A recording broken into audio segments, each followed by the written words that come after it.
Hello, beautiful, and welcome to the Mom's Talk Sex podcast with me, Mor Yelvington, your host.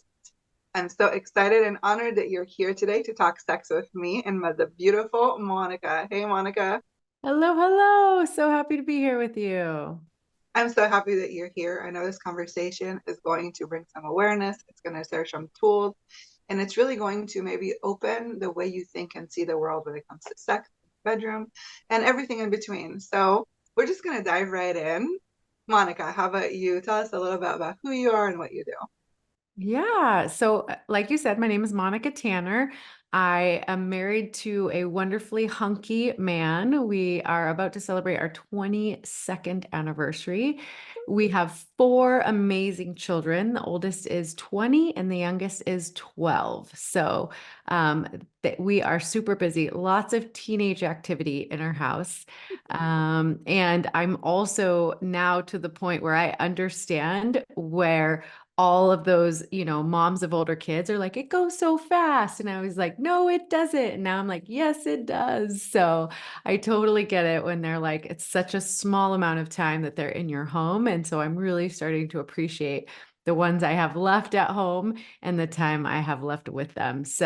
Um, my story starts when I was 12 years old. My parents sat us down and, explained to us that they were getting a divorce. And I remember thinking, wait, that doesn't happen in any of the fairy tale stories I've ever heard of, right? And so I, even at that young age, was kind of on a mission to figure out what makes marriages strong and lasting and happy and fulfilling.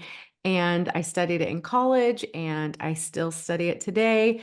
And a lot of the, I would say, content or secrets that I find are from interviewing older couples. So I've just kind of started really diving deep into older, and my parents are aging, and they're both family therapists, and my husband's mother is aging. And so I'm kind of starting to see what happens as we age. We kind of start to lock in those ideas and concepts that we've sort of thought out our entire lives. And so it's really interesting to study older individuals and kind of see their mindset and distill down these secrets of couples who were actually still happily married after 50 years or more.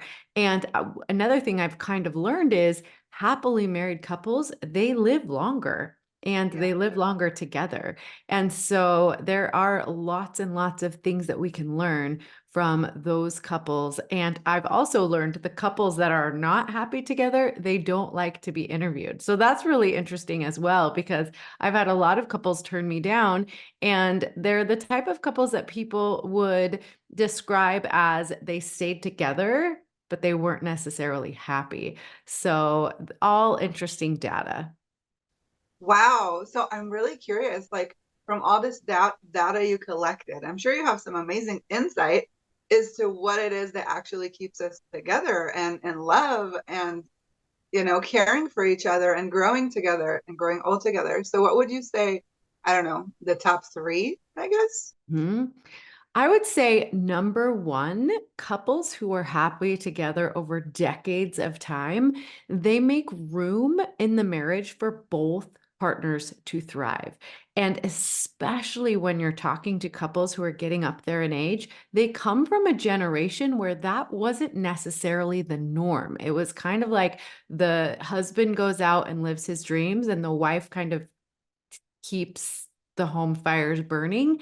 And I've learned from the happiest couples that in some way, shape, or form, the wife was really supported in doing all of the things that she felt were really important, like they were teachers or started businesses or things like that, that were well out of the norm for that generation. But the lessons that they teach and have learned really go with kind of, the way marriage is now and how people expect so much from each other. So Mm. that I would say is number one, is really making space and making room for both couples to thrive. And closely connected to it is number two, where um, uh, they make their own rules, right? They don't conform to what society teaches us necessarily is the right way to do marriage. They kind of make their own way. So, those I would say are the top two lessons I've learned. What does that mean? Like, what are kind of rules that you kind of seen people create for their own way? Like, that's interesting.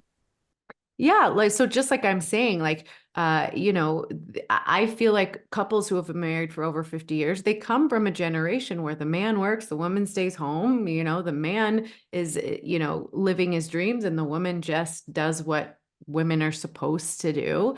And I see a lot of breaks in that norm. There's a lot of I would say there's a lot of patriarchy, right? And that's kind of we all swim in the waters of patriarchy.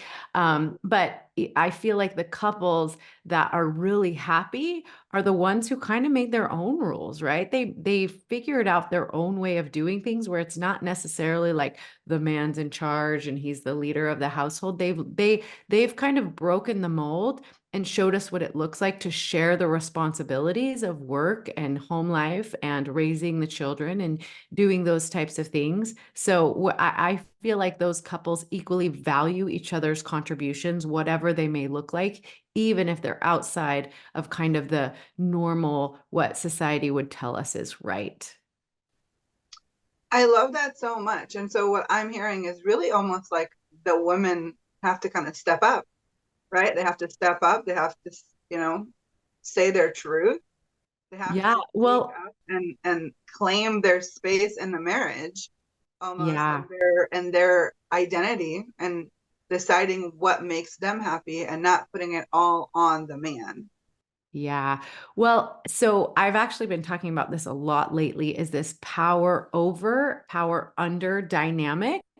And especially with your podcast and what you like to talk about as far as, outside dynamics outside of the bedroom that lead to dynamics inside of the bedroom, is there's really this idea that I'm finding with really happy couples is there's no power over power under dynamic. It's really power with. These couples partner together and they create something beautiful and special and powerful together, right? So there's nobody who's kind of above or below the other one.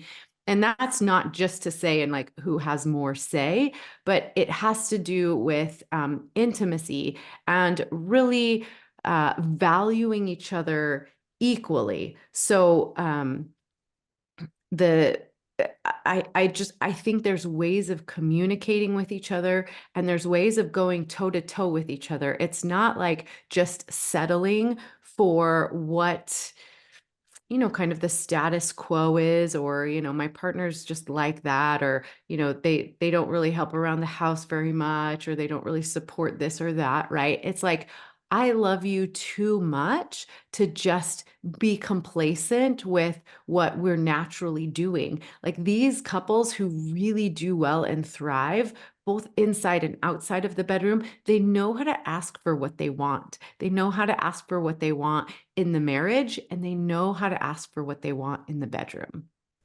And that's so important. I feel like so many moms just don't even know, they don't even know what they want, right? I think that's the number one. You're so busy taking care of everybody else that until you have time to figure out what it is that you want and what makes you happy and what feels good to you, then you have to learn how to convey that to your partner.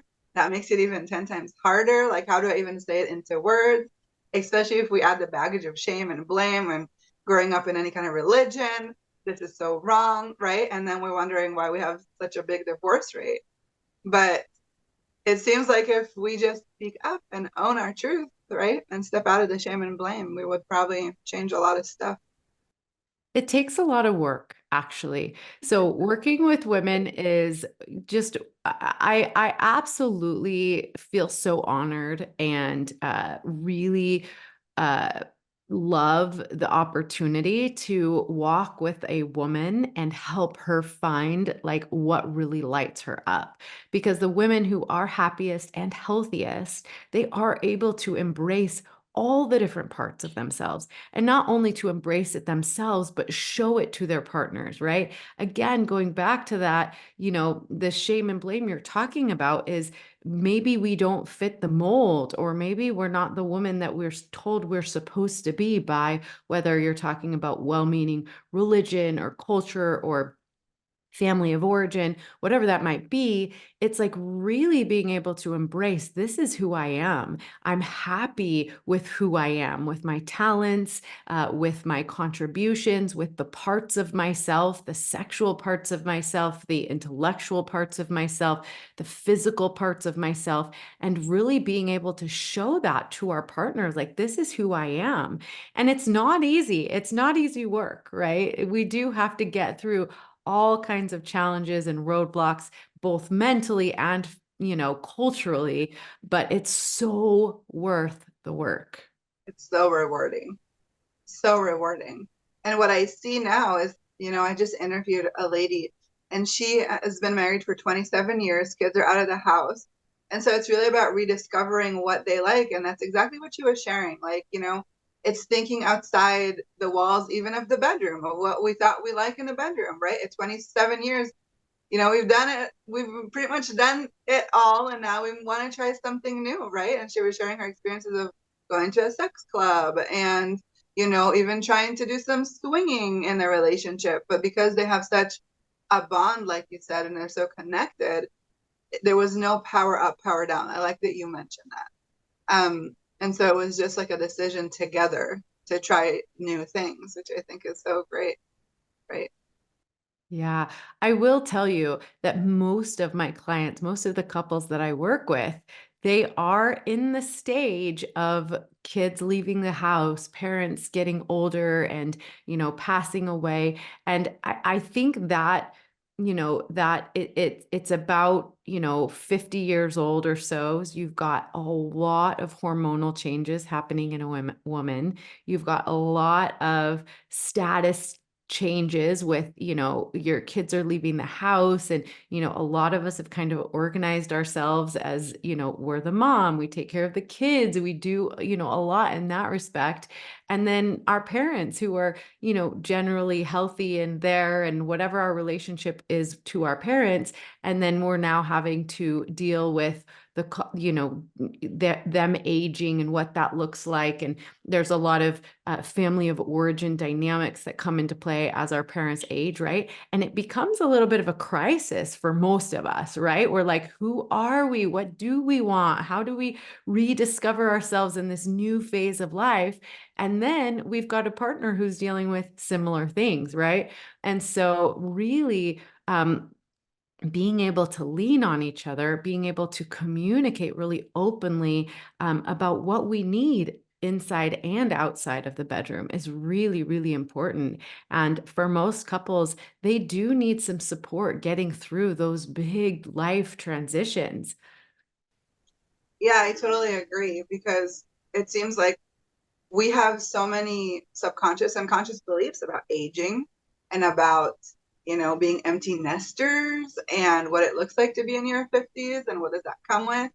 And so much of that work, I believe, is mindset, right? Because it's what we focus on. And here you have someone that's focusing on this, I'm dying, right? This is what's left. And then the other person is like, this is what's left. Like, I finally have the freedom.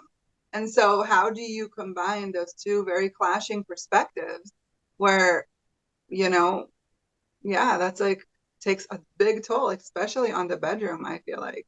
Yeah, and I didn't even mention the changes that our hormonally our body is going through, right? Like our body is changing. A lot of us are in solidly in perimenopause, heading towards menopause, right? We've got, hot flashes and we're uncomfortable, there's bloating, our period is getting all off and weird, and like there's so many just things that are all working together. It's kind of, really, and that is, I think the more education we can get on these different changes, the more knowledgeable we can be to expect these types of things to affect us, right? So it's like if all of a sudden, we're moody and, uncomfortable and our body is changing and we're not really educated on that process and we don't have the ability to educate our partners on that process, then it takes a much bigger toll than if we're like, oh yeah,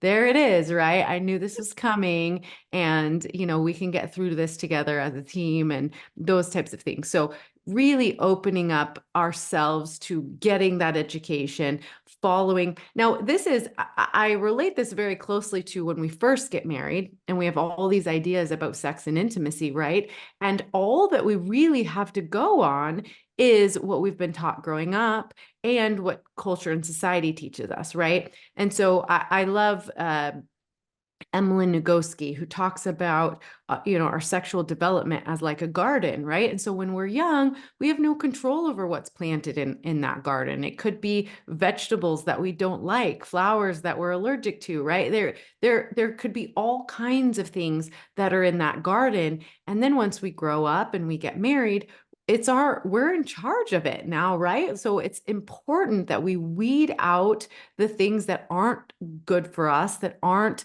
supporting our growth and development and giving us the results that we want in our intimate relationships, and we're tilling the soil and we're replacing it with things that do serve us. And a lot of that has to do with who are the voices that we're listening to. Are we, educating ourselves on healthy sexual development and healthy intimacy within a marriage and those types of things, right? So it's the same when we first start kind of this really sexual journey. And then when we have this big, I would call it a speed bump, a series of speed bumps, right? In this menopausal kind of age, is who are the voices that we're listening to? Are we finding people that we can relate to, people that we agree with, people that will expand our minds out of this kind of narrow box that maybe our parents or our religious leaders have kind of given us to work with, right? Yeah, I love that so much. And so, if any of our listeners are in that stage of their life and they need extra support, where can they learn more about you and what you do? Oh, thank you so much for asking. So you can find everything about me on my website, monicatanner.com. There you can find my podcast, which is called Secrets of Happily Ever After. I have a YouTube channel with the same name, and we do all kinds of programs. I have a membership for couples. It's called the Passionate Marriage Club, which is very, very, very affordable. And that's where I do lots of trainings and you get community support and accountability. And then I do private one-on-one coaching with couples. I love it. Well, thank you so much for taking time and coming to hang out with me here today and talk sex and just give us so much knowledge. I really appreciate it. Oh, you bet, More. It was wonderful. Well, thank you guys for tuning in. If you have any questions for Monica, you can leave them in the comments and we'll send them to her. You can also reach out to her personally and connect with her on a personal level. I honor you that you were here with us today and listening, and I hope you have amazing sex tonight. I'll talk to you soon.